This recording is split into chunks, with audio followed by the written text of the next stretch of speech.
lot of languages in the world. I would say there are between 6,800 and 6,900 languages in the world. It's tough, right? But the most important language, is the one that I'm speaking right now. Not English, the language I'm speaking with my voice, but the language that I'm speaking with my entire body. You probably just got the impression that I was a little bit nervous. Maybe that I didn't even want to be here. But why? I never said that. Or did I? What my words weren't saying, my body was. You were hearing two conflicting languages, perhaps subconsciously, but you realized that what my body was saying was more important than what my words were saying. Nonverbal body language truly is the most important of all languages, because unlike the spoken tongue, there are some 7,000 different versions. So that girl from just a moment ago, was that me? Well, no. And yes. You see, I'm an introvert. A very introverted introvert. And when I was younger, that was introvert to the point of being scared of social situations and of people, because I couldn't understand them. That's when I started watching body language to try and figure people out.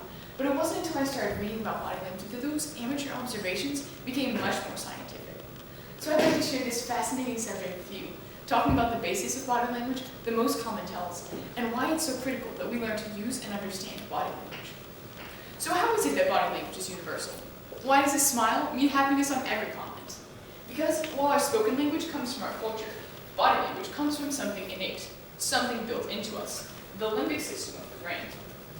The limbic brain is the collective name for structures in the human brain involved in emotion, motivation, and emotional association with memory. The most important structure in it is the amygdala, a small set of neurons located deep in the temporal lobe of the brain.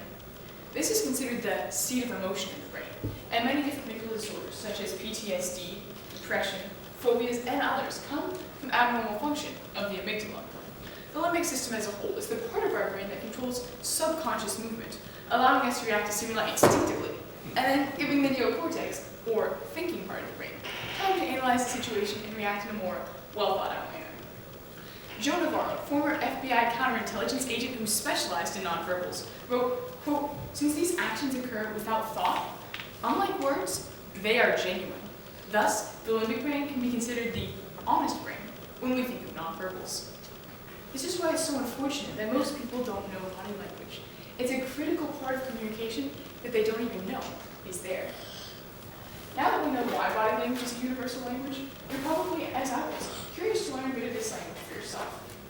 Paul Ekman, PhD, one of the foremost researchers on the topic, estimated that the human face is capable of producing some 10,000 different facial expressions.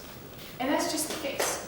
When you consider all the possible body language combinations in the entire body, well, I could talk about body language for days. Since I just have 10 minutes, though, I'd like to talk about some of the most important tells, starting at the feet and moving up to the face. But why start at the feet? Do our feet even give off nonverbal signals? Yes, and in fact, the feet are the most honest part of the body. The reason for this is that since we're young, we've been taught not to show all we really feel on our faces. Most of our parents probably told us at one time or another, even if you don't like what's being served, don't show it on your face. Most of us, however, probably were never told, even if you don't like what's being served, don't give off negative nonverbals with your feet. So let's talk about the feet now, the most honest part of the body. The most important thing they do is show the direction of our interest. When we turn to walk in a certain direction, our feet point that way first, and subconsciously, our feet do the same thing. Courtroom studies have shown that jurors tend to point their feet away from witnesses they dislike, and the same is true for human interaction in general. When we're interested in the person to whom we're speaking in the conversation itself, our feet will point towards them.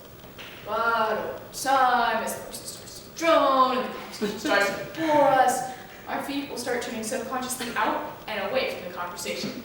Looking for an escape route. Our feet know where we want to go and do so more honestly than we think. Just as our feet show where we want to go, so too our torso is a good indicator of how we really feel. Joe Navarro calls this ventral fronting or denial, depending on whether or not we face someone with our ventral or front side. From this tell comes the common expression of turning our backs on someone when we're cutting ourselves off from them. And turning our backs, whether physically or metaphorically, isn't the only way of creating distance between ourselves and others. We can also form a shield or a barrier between us. Alan and Barbara Pease, worldwide best-selling authors on the subject of nonverbal communication, write, quote, "Hiding behind a barrier is a normal response. We learn at an early age to protect ourselves. As children, we hid behind solid objects, such as furniture or mother's skirt, whenever a threatening situation arose. As we grew older, this hiding behavior became more sophisticated. We learned to fold our arms tightly across our chests whenever a threatening situation arose. And we can form these shields with more than just crossing our arms. Holding an object like a book or bag in front of ourselves, or crossing just one arm over, gives a feeling of security, as if by covering our vital organs, we're now safe from any possible harm. The hands are one part of the body that does get some recognition and importance, especially in the speech and debate world. The hands are an incredibly important area when it comes to nonverbal tells, showing many different things. To give just two examples, confidence and the steeple, and nervousness and the clasp. Navarro also notes, quote, "When we interact in person with other individuals, we expect to see their hands, because our brain depends on them as a critical part of the communication process. Therefore, always be sure to keep your hands visible during face-to-face interaction with others. If we keep our hands where people can't see them, in our pockets or behind our backs, for instance, we're likely to seem either aloof or untrustworthy." Speaking of untrustworthy, let's talk a bit about the most untrustworthy part of the body. We can all fake facial expressions to an extent. We've all had practice at it. But there's one common tone that is both very easy and very difficult to fake. The smile. We've all seen people who have a seemingly insincere smile. Politicians. Actors. But it's hard to tell what makes it look so fake. The difference between a fake smile and a real smile is the muscles used. In a real smile, two major muscles are in use. The orbicularis oculi, which controls the eyes, and the zygomatic major, a muscle which pulls the lips to the side and up. In a fake smile, on the other hand, only one major muscle is in use, the risorius, which pulls the lips to the side, but not up, resulting in a noticeably different smile. The fake real smile is because the muscles used in one are controlled subconsciously by the limbic brain, instead of consciously by the neocortex, giving a pretty good clue when someone is genuinely happy or just trying to take a nice picture. As important as it is to know how to interpret all these nonverbal tells, well, it doesn't really matter unless we know why we're learning them. Body language makes a huge difference in how we come across. Remember how I looked so nervous when I started giving this speech? Those sorts of gut feelings based on body language are commonplace. They can be used as a tool for good, but they're subject to being used as a tool for evil, as anything else in our fallen world. One notable conscious user of body language as a tool for evil instead of good was Adolf Hitler. Adolf Hitler was a private in the First World War and a painter of greeting cards. Not exactly the sort of man you'd expect to see at the helm of a world power, but through years of constant practice, showing dominance, confidence, and power in the way he stood and spoke, Adolf Hitler, private and greeting card painter, won over his nation to do heinous things. Professor Neil Kressel wrote in his book, Mass Hate, The Global Rise of Genocide and Terror, quote, "Overwhelmingly, Germans speak with mystification of Hitler's hypnotic appeal. The word shows up again and again. Hitler is said to have mesmerized the nation, captured them in a trance, from which they could not break loose."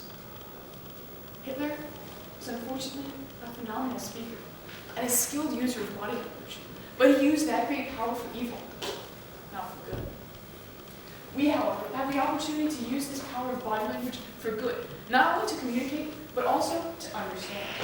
We can understand those around us better if we take the time to look and see what they really think. But we must be careful and utilize 3 keys of reading body language. Establish a baseline of nonverbals for each individual. Some people exhibit certain tells, such as steepling their hands, touching their faces, or even breathing patterns that are different than others. Once you have the baseline, focus on the change from the baseline. An action that might indicate unusual levels of nerves in one person could simply be another's baseline. And finally, read nonverbal tells in clusters or groups, not in isolation. This is the nonverbal version of taking people's words in context. Using these 3 keys, we can open the doors to more effective communication, allowing us to use this tremendous tool to impact people as deeply and as widely as Adolf Hitler, but to use that great power for godly, noble purposes not for manipulation. Body language is an important and fascinating subject. It is a critical key to effective communication.